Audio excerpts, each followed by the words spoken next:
this video, we are going to see an example of selecting an option by its visible text from a drop-down. So we are creating page object, clicking on drop-down link and then getting drop-down list element, and then we are calling select by visible text method, which is doing the task, and it accepts R as an argument its visible text. Here visible text is option 2. So let's run it and see the results.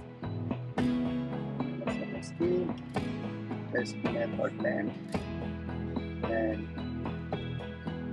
let's start running.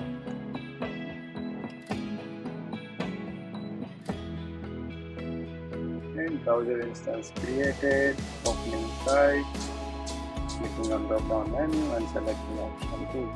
Thank you.